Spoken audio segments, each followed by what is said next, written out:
උත්තම පුවත ඔබ වෙත ගෙන එන්නේ. සුදු සුදු සදා සුදු. Dialogue Lord of the Reload within මාසකට රුපියල් ලක්ෂ 250ක්. තුන පහ දාලා කෑම රසට හදන්න ගැහණු අය ගොඩක් දක්ෂයි. ඒ වුණාට චවිකා හැම ගැහණු කෙනෙක්ම දන්නවද තුන පහ කියන්නේ මොකක්ද කියලා? තුන පහ ගැන දන්නේ නැත්නම් ඒ අයට පෝරුවට නගින්න වෙන්නේ නැහැලු. ඒ ඇයි කියලා දැනගන්න අද කියන කතා බලන්න. කියන කතා.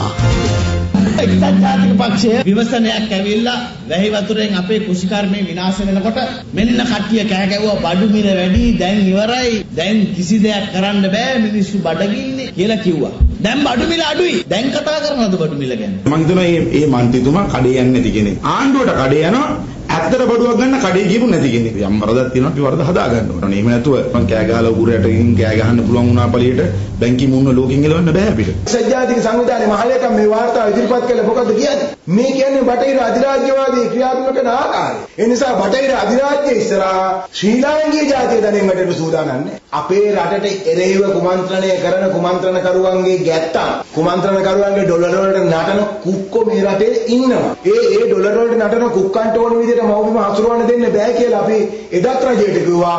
අදත් රජයට කියනවා මේ කමිටු වාර්තාවකින් මේ රට යටත් කරවන්න පිට දෙන්න.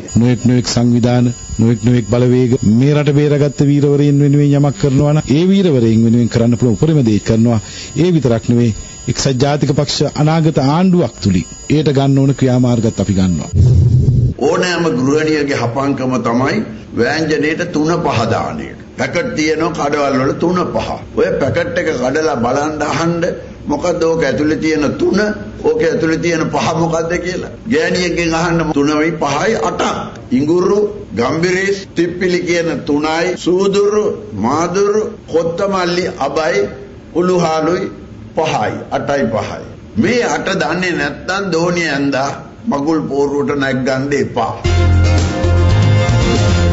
මුළු රටටම ශ්‍රී ලංකා ඉන්ෂුරන්ස් රැකවරණයි. හෝස්වේ ප්‍රින්ට් ආලේප කර දිනපතා වටිනා ඩිජිටල් කැමරා දෙකක් දිනා ගන්න. මෙම තරගය අප්‍රේල් දක්වා පමණයි. පහුගිය ගම්වතුරට පොළොන්නරුවේ ගම් දෙකක් වෙන් වුණා. ඒ ලංකාපුර කිරිමැටිය පාලම කැඩී ගිය හින්දා. පාලම කැඩිලා දැන් මාස 3ක් වෙනවා. හැබැයි තාම හදලා නැහැ. ඒ හින්දා දැන් මැරිලවත් නිදහසේ යන්න විදියක් ඒ පැත්තේ ජනතාවට නැහැ. අදට කියන්න.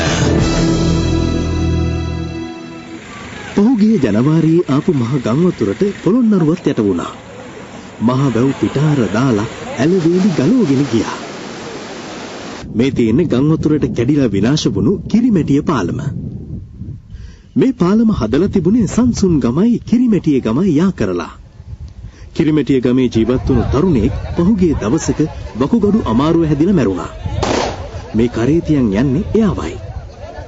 මලගිය සිද්ධ වුණේ කිරිමැටියේ. කනත්ත තියෙන්නේ සංසුන් ගම.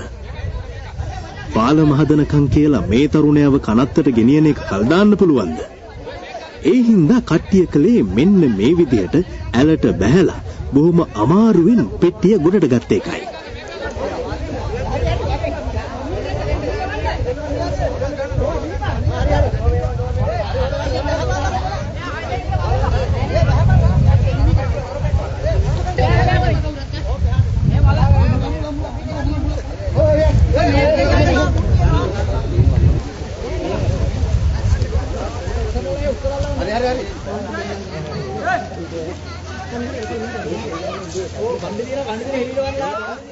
මේ කැඩිච්ච පාලම කිට්ටුව කුඹුරු අක්කර 1600ක් වගා කෙරෙනවා. කවුඩුල්ල ජලාශයේ ඉඳලා අනිද්දට මේ ඇලදිගේ කුඹුරු වගා කරන්න වතුර එවන්න නියමිතයි. ඒ කියන්නේ අනිද්දායෙන් පස්සේ ඇලට බැහැලවත් කාටවත් එගොඩ මෙගොඩ යන්න බැරි වේවි. අපි ආසන සංවිධායකතුමාට අපි මේව දැනුම් දීලා තියෙනවා හැමතැනම දැනුම් දීලා තියෙනවා.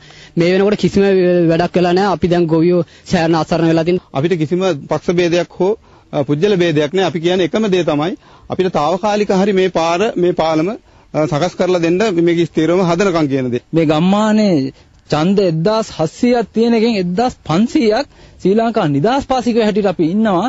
ඒත් අපිට මේ කිසිම රජයේ පැත්තෙන් සහනයක් ලැබිලා නැහැ මේ වෙනකන්.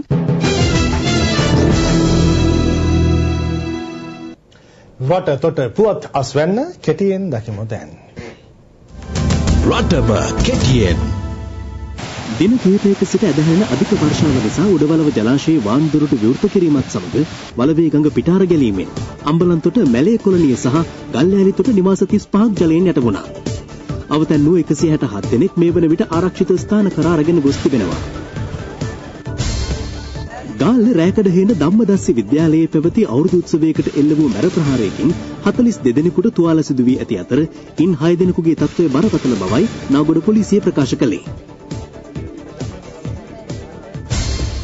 පනමාවේ පැවැත්වුණු අන්තර් පාර්ලිමේන්තු සංගමයේ 124 වෙනි සැසිවාරයට එක්සත් ජාතික පක්ෂ මහලේකම් තිස්ස අත්තනායක මහතා ඇතුළු තම පක්ෂයේ නියෝජිතයන් සහභාගී වූයේ නිල ආරාධනාවකට අනුව නිසා මේ සම්බන්ධයෙන් ආණ්ඩුවේ ඇමතිවරයෙක් කරන චෝදනාව ප්‍රතික්ෂේප කරන බව එක්සත් ජාතික පක්ෂය අද ප්‍රකාශ කළා.